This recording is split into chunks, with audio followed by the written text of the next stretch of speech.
Good morning. I'm Rob Genin. I'm the City Director for Young Business Leaders. And for this week's prayer reflection, I want to take some time to talk about the election. We're in the midst of a very difficult year. It's already been so hard with COVID and the racial unrest. And now we find ourselves weeks away from a very divisive political election. And daily headlines can provoke, upset us. The wisest among us might be those who just simply keep working quietly and faithfully, the way 1 Timothy 2:2 says to do. However, we have a responsibility as Christians and as citizens to give informed votes and make wise choices in our elections. And we can't escape or avoid that and be faithful to God.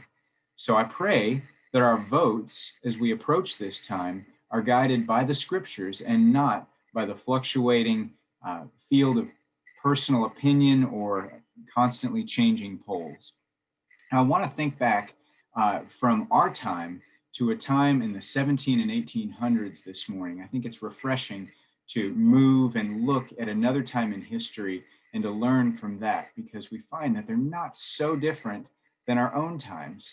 And so I want to consider particularly one of my favorite books, which was written by a politician, hard to believe, named William Wilberforce.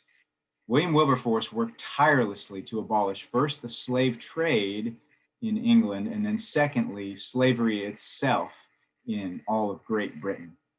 Now, as he worked in this, a lot of times we might think, well, eventually slavery was always going to be abolished. That would be selling William Wilberforce short. His work may have caused the end of this hundreds of years before it would have otherwise occurred. And how many countless lives were impacted and saved because he worked that hard and that faithfully. You got to realize the opposition he was up against. The opposition had incredible financial interests to maintain the current system. The opposition was really good at twisting his words and making Wilberforce actually look like the villain in the conflict.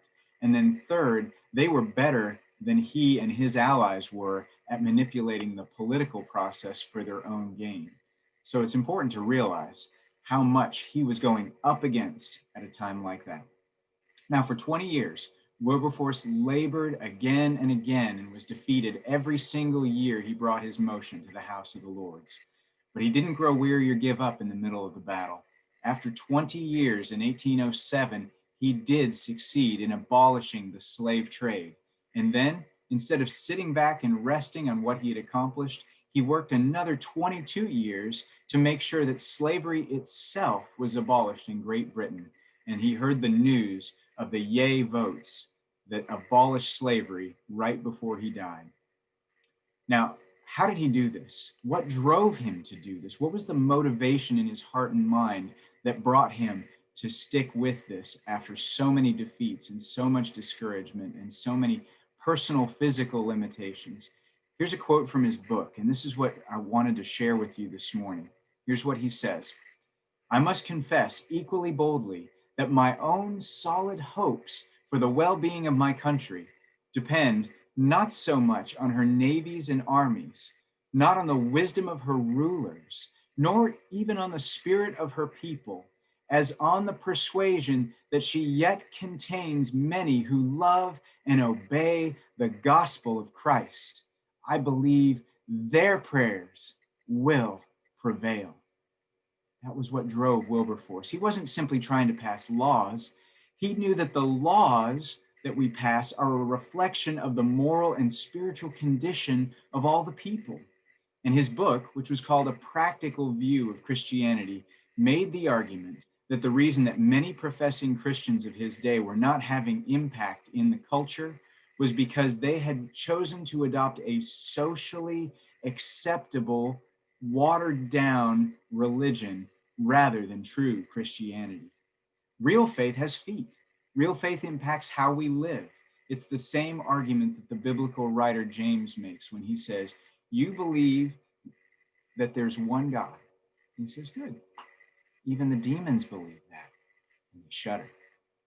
And so, as we approach this election season, let's remember that King Jesus has all authority in heaven and earth. He is in control. Let us pray and trust God, and let's work with all our might to honor Jesus with gracious and loving speech that lifts up truth and it opposes error. And whoever wins this election, our King, we know, has already won the decisive battle over sin and death and the devil. So let's stand and let's work on that unshakable ground.